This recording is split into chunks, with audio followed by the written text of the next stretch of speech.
ഓർമ്മകളോടിക്കളിക്കുവാനെത്തുന്നു മുറ്റത്തെ ചക്കരമാവിൻ ചുവട്ടിൽ.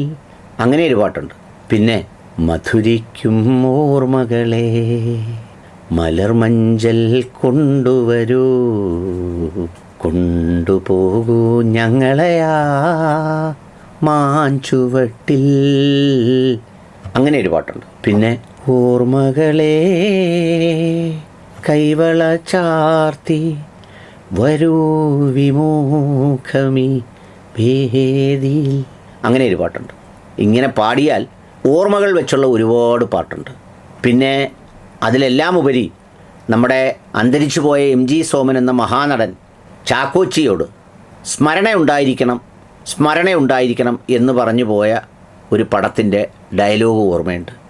ഇതൊക്കെ ഇപ്പോൾ ഓർക്കാൻ കാര്യം എന്താണെന്ന് ചോദിച്ചാൽ, ഇന്ന് ഏപ്രിൽ 6 ഏപ്രിൽ 6 നേരം പുലർന്നപ്പോൾ ഏപ്രിൽ 5 ഒരു വലിയ മനുഷ്യൻ്റെ മഹാപ്രസ്താവന കേരളം മുഴുവൻ ചർച്ച ചെയ്തത് തിരുത്തപ്പെടാതെ കിടപ്പുണ്ട്. ആരും തിരുത്തപ്പെടാതെ കിടക്കുന്ന ആ പ്രസ്താവന പ്രത്യേകിച്ച് ഇലക്ഷൻ കാലഘട്ടമാകുമ്പോൾ നമ്മൾ ഓർക്കേണ്ടത് വളരെ അത്യാവശ്യമുള്ള കാര്യമാണ്. ആ സെൻറ്റൻസ് ഇതാണ്: മലപ്പുറം പ്രത്യേക രാജ്യം, ചില പ്രത്യേക ആളുകളുടെ സംസ്ഥാനം. ഇതാണ് പിന്നീട് പത്മഭൂഷൺ ലഭിച്ച വെള്ളാപ്പള്ളി നടേശൻ ദ ഗ്രേറ്റ് കേരള സമൂഹത്തിൻ്റെ മുഖത്ത് നോക്കി പറഞ്ഞിട്ട് പോയ വാചകങ്ങളാണിത്. ഇങ്ങനെ അധിക വാചകങ്ങൾ കേരളത്തിലെ സമുദായ നേതാക്കൾ ആരും പറഞ്ഞിട്ടേയില്ല. സുകുമാരൻ നായർ ചേട്ടും പറഞ്ഞിട്ടില്ല. മുസ്ലിം സമുദായത്തിലെ ഏതെങ്കിലും സമുദായ നേതാക്കൾ അങ്ങനെ ഈ കേരളത്തിലെ ഏതെങ്കിലും ജില്ലകൾ ഒരു പ്രത്യേക ജനവിഭാഗങ്ങളുടെ രാജ്യമാണ് എന്ന തരത്തിൽ പറഞ്ഞിട്ടേയില്ല. കേരളത്തിൻ്റെ ഭൂപ്രകൃതിയെ അതിൻ്റെ സാമൂഹ്യപരമായ ഘടനയെ ഛേദിച്ചപ്പോൾ പല രീതിയിൽ ഛേദിക്കപ്പെട്ട് മനുഷ്യർ പല സ്ഥലങ്ങളിലേക്കായിട്ടുണ്ട്. പിന്നീട് കുടിയേറിയവരുണ്ട്, കുടിയേറി പാർത്തവരുണ്ട്, അങ്ങനെയൊക്കെ കർഷകരായി തീർന്നവരൊക്കെ അടക്കമുള്ള ഒരുപാട് ആളുകളുണ്ട്. അവരൊക്കെ കേന്ദ്രീകരിക്കപ്പെടുന്ന ഇടങ്ങളുമുണ്ട്. പക്ഷേ അതിൻ്റെ പേരിലൊന്നും ഏതെങ്കിലും ഒരു സമൂഹത്തിൻ്റെ പ്രത്യേക രാജ്യമായി ഏതെങ്കിലും ജില്ലയെക്കുറിച്ച് ഒരു സമുദായ നേതാക്കളും പറഞ്ഞിട്ടേ ഇല്ല. എന്നാൽ മഹാനായ വെള്ളാപ്പള്ളി നടേശൻ പറഞ്ഞിരുന്നു.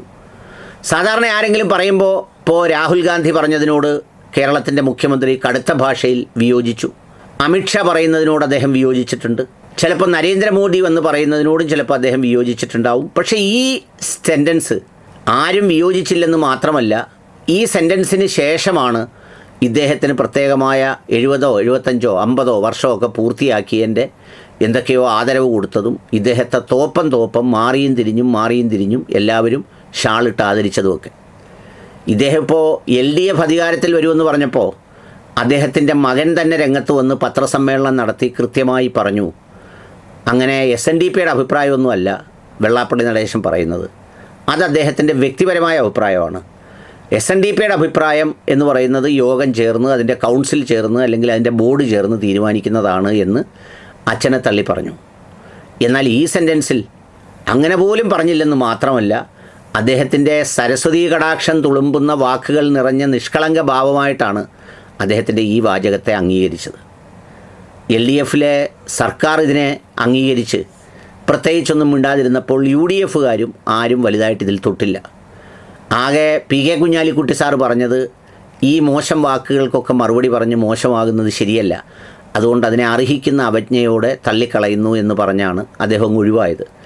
അദ്ദേഹം പറഞ്ഞിരുന്നെങ്കിൽ അത് വലിയ വിഷയമായി മാറുമായിരുന്നു എന്ന് അറിയാവുന്നത് കൊണ്ടാണ് പരിണിതപ്രജ്ഞനായ അദ്ദേഹം അതിൽ നിന്ന് ഒഴിവായിപ്പോയത്. അപ്പോൾ ഈ സെൻറ്റൻസ് ഇതുപോലെ ഇവിടെ കിടപ്പുണ്ട്.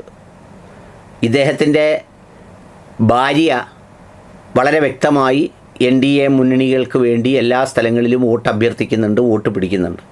പുള്ളി മാത്രമായിരുന്നു LDF അധികാരത്തിൽ വരും എന്ന് പറഞ്ഞുകൊണ്ടിരുന്നതും VD സതീശനെ കുറച്ച് ചീത്ത പറഞ്ഞതും ഒക്കെ.